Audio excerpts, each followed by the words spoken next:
पिछले एपिसोड में आपने देखा कि किस तरह से ऐश कैलोश चैंपियन डायंथा को हराकर अपने पोकेमॉन मास्टर बनने के ड्रीम के और भी ज्यादा करीब पहुंच जाता है। फिर उसको पता चलता है कि एक अननोन मिस्टीरियस पोकेमॉन ने यूनोवा रीजन पे अटैक कर दिया है और वो पोकेमॉन पूरे पोकेमॉन वर्ल्ड को डिस्ट्रॉय करने की पावर रखता है। ऐश को पता चलता है कि वो और कोई नहीं बल्कि ओरिजिनल ड्रैगन था, जिसको ऐश हूपा अनबाउंड की मदद से हरा देता है और पूरे वर्ल्ड को डिस्ट्रॉय होने से बचा लेता है। अब आगे क्या होगा देखने के लिए इस एपिसोड के एंड तक जरूर देखें।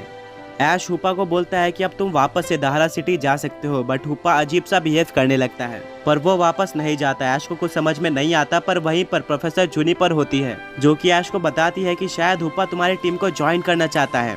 ऐश बोलता है अगर ऐसा है तो हूपा तुम मेरी टीम ज्वाइन कर सकते हो। हूपा हैप्पीली ऐश के टीम में आ जाता है, जिसके साथ ऐश 3 लेजेंडरी या फिर मिथिकल पोकेमॉन पकड़ने के टास्क में सबसे पहला लेजेंडरी या फिर मिथिकल पोकेमॉन पकड़ लेता है। ऐश अपने जर्नी में आगे बढ़ता है पर तभी उसको सिंथिया का फोन आता है और वो बोलती है कि मुझे एक मिस्टीरियस आइटम मिला है, क्या तुम इस आइटम को प्रोफेसर ओक के पास लेके जा सकते हो रिसर्च करने के लिए। ऐश जल्दी से अपने चार्जार्ड का यूज करके सिंथिया के पास पहुंच जाता है, जहां पर सिंथिया उसको एक शेल टाइप का फ्लूट दिखाती है। ऐश को समझ में नहीं आता कि ये क्या है और वो उसको प्रोफेसर ओक के पास लेके चले जाता है। प्रोफेसर ओक बोलते हैं कि मैंने काफी टाइम रिसर्च की है बट मैंने अपने पूरे करियर में ऐसा कोई आइटम नहीं देखा है। प्रोफेसर ओक बोलते हैं कि तुम्हें ये आइटम कहाँ मिला। ऐश बताता है कि मुझे ये आइटम सिंथिया से मिला है, जिसको ये सिंजो रुइंस में मिला था। प्रोफेसर ओक बोलते हैं तुम इस आइटम को वहीं कहीं आसपास लेकर जाओ, शायद तब हमें पता चल पाए कि इस आइटम से क्या हो सकता है। ऐश इस आइटम को लेकर सिंजो रुइंस चला जाता है, जहाँ पर उसको एक ओल्ड मैन देखने को मिलता है। वो ओल्ड मैन ऐश के हाथ में उस फ्लूट को देख लेता है और वो ऐश को रोक लेता है। वो बोलता है कि एक एक्सट्रीमली रेयर आइटम है, तुमको ये कहाँ से मिला। ऐश बोलता है कि ये सिनो चैंपियन सिंथिया को रिसर्च करते वक्त इसी जगह पर मिला था। वो ओल्ड आदमी बोलता है कि इस आइटम को सही जगह पर यूज करना है, जिससे तुम पोकेमॉन वर्ल्ड के स्ट्रॉन्गेस्ट पोकेमॉन को समन कर सकते हो। ऐश बोलता है क्या सच में मैं इसको कहाँ पर यूज करूँ। वो ओल्ड आदमी बोलता है कि मैं तुम्हें पूरा तो नहीं बता सकता बट एक हिंट दे सकता हूँ जो कि है स्पीयर पिलर। ऐश बोलता है कि मुझे इसके बारे में और भी बताओ, पर तभी वो ओल्ड मैन वहाँ से गायब हो जाता है, जिसको देखकर ऐश काफी ज्यादा शॉक हो जाता है। बट अब ऐश को पता था कि उसको कहाँ जाना है। वो उस फ्लूट को लेकर चले जाता है स्पीयर पिलर, जहाँ पर सिर्फ एक खाली जगह होती है और कुछ भी नहीं होता है। ऐश बोलता है कि शायद उस ओल्ड मैन ने मुझे झूठ बोला है, पर तभी पीछे से सिंथिया आती है और बोलती है कि नहीं, उस ओल्ड मैन ने झूठ नहीं बोला है। हो सकता है कि तुम इस फ्लूट को एक बार बजाने का ट्राई करो और कुछ मैजिकल चीज हो जाए। सिंथिया की बात मानकर ऐश उस फ्लूट को बजाने लगता है। काफी देर उस फ्लूट को बजाने के बाद एक काफी बड़ी सीढ़ी वहाँ पे बन जाती है, जिसको देखकर ऐश काफी ज्यादा शॉक हो जाता है और वहाँ पर लिखा होता है हॉल ऑफ ओरिजिन। सिंथिया बोलती है कि जैसा कि मुझे लग रहा था ये वही है। ऐश बोलता है कि मुझे कुछ समझ में नहीं आ रहा है। सिंथिया बोलती है कि वो आइटम अजूर फ्लूट था, अब तुम्हें इस लैडर पे चढ़ना होगा, जिसके बाद तुम्हें पता चलेगा कि वहाँ पर कौन है। ऐश उस सीढ़ी पर चढ़ने लगता है बट वो सीढ़ी काफी ज्यादा लंबी होती है। 1 से 2 घंटा चढ़ने के बाद ऐश सीढ़ी के ऊपर पहुंच जाता है,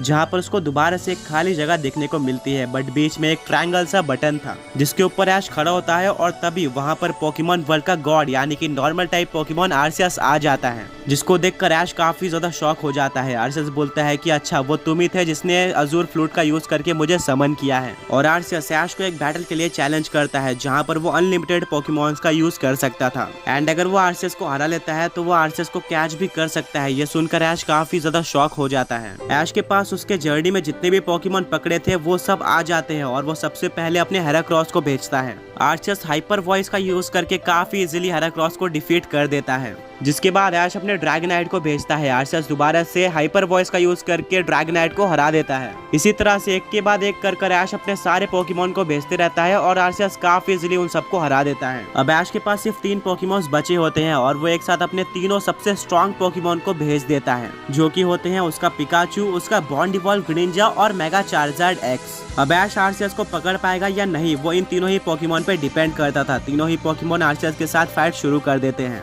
आर्सियस जजमेंट अटैक का यूज करता है, जिसको तीनों ही पोकेमॉन डॉज कर लेते हैं। फिर ऐश ग्रीनिजा को जायंट पाउडर शूरिकेन यूज करने बोलता है, पिकाचू को थंडरबोल्ट यूज करने बोलता है, वहीं पर चार्जार्ड को फ्लेम थ्रोअर यूज करने बोलता है। तीनों ही पोकेमॉन के अटैक आर्सियस पे लग जाते हैं, जिससे आर्सियस को कुछ भी डैमेज नहीं होता। ऐश को पता था कि आर्सियस इतना इजीली नहीं हारने वाला है बट वो हार नहीं मानता है और वो अपने तीनों ही पोकेमॉन्स को अटैक करने बोलता रहता है। तीनों पोकेमॉन लगातार आर्सियस के ऊपर अटैक करते हैं बट आर्सियस को ज्यादा डैमेज नहीं होता। फिर आर्सियस तीनों ही पोकेमॉन्स के ऊपर हाइपर बीम यूज कर देता है, जिसको ग्रीनिंजा और पिकाचू तो डॉज कर लेते हैं पर मेगा चार्जार्ड एक्स डॉज नहीं कर पाता, जिससे उसको काफी ज्यादा डैमेज पड़ जाता है। अब ऐश के पास और कोई ऑप्शन नहीं बचता और वो अपने तीनों ही पोकेमॉन्स को अपना स्ट्रॉन्गेस्ट स्ट्रॉन्गेस्ट अटैक यूज करने बोल देता है, यानी कि ग्रीनिंजा को जायंट वाटर शुरिकेन, पिकाचू को उसका जी मूव यानी कि 10 मिलियन थंडरबोल्ट, वहीं पर चार्जर्ड को साइस्मिक टॉस। तीनों ही अटैक आर्सेस पे लग जाते हैं और आर्सेस को थोड़ा डैमेज पड़ता है, बट फिर आर्सेस अपने स्ट्रॉन्गेस्ट अटैक यानी कि जजमेंट का यूज करके ऐश के तीनों पोकेमॉन्स को हरा देता है। अब ऐश के पास कोई और पोकेमॉन नहीं बचा था और वो जमीन पे गिर के रोने लगता है, क्योंकि उसको पता था कि उसने काफी बड़ी गोल्डन अपॉर्चुनिटी मिस कर दी है। पर तभी उसको याद आता है